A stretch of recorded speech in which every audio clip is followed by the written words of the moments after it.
makes a child gifted, and how can parents best nurture unique talents? With four gifted children of her own, psychologist Sally-Anne McCormack has seen the implications for schooling and social life firsthand and is well placed to offer a smooth... I'm gifted, clearly, so to offer a smooth path through the potential minefield of giftedness. Now, we'll just give her a little...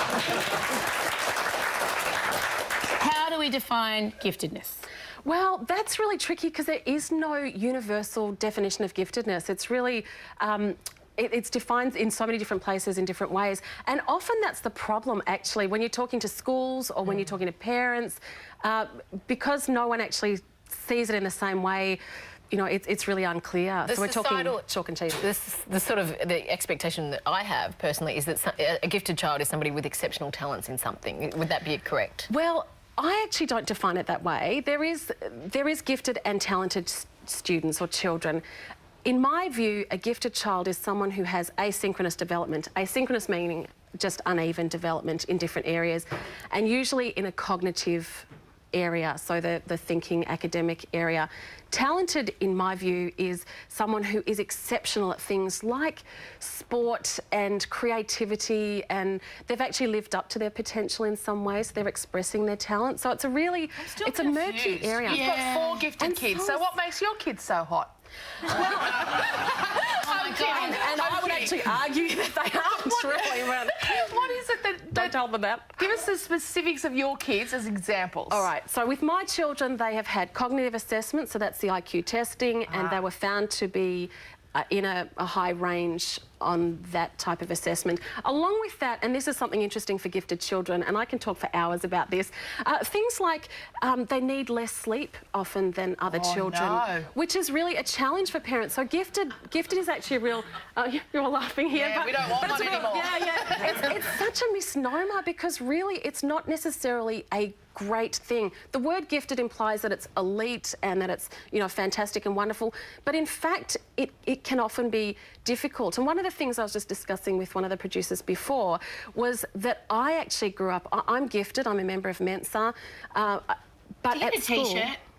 No, no T-shirt. You can buy pens, though. Pens? Yeah, okay, but I don't have one. It's important for people to know. Yes, yeah, but you have to meet the criteria to get in, so... What are you trying to suggest? I think that you'd make it very well. Thank you, darling. It's only 130 IQ. Like, it's not like, you know, Mensa is, sorry, there's only 2 people here. Exactly. It's got quite a big organisation. Yeah, it is. It's huge. It's worldwide.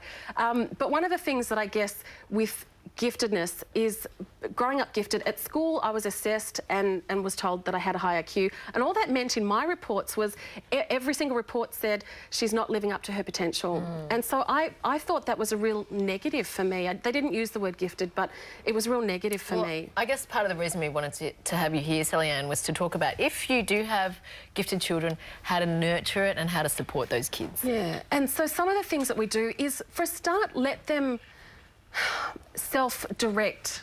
They need to self-direct in terms of their, you know, the things that they want to do. Give them opportunities to learn and, you know, explore the world. Don't keep it really restricted. One of the things that we need to keep in mind as well is that they are not mini adults. Yeah. And do not expect them to be. It's really hard when someone's incredibly intellectual and you can reason with them and, you know, explain things to them.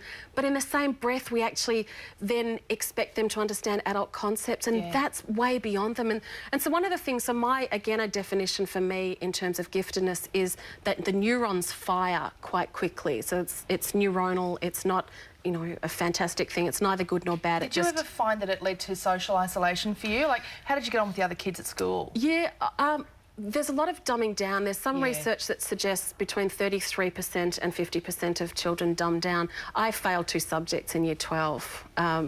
So... don't tell Mensa, they'll make you give the pen back. That between us. So, yeah, no, it really is, you know, it's... Thanks for that.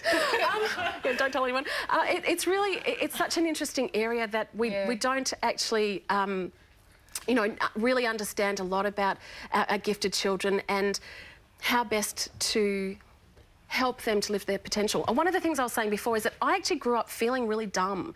And as bizarre as that sounds, given that I was measured as having a high IQ, I actually would see problems, you know, someone would give you a problem and you'd say, okay, it seems really simple, the answer. And, you know, 10 of your friends would say, oh, gee, that's really tough. I don't really get it. I don't really know.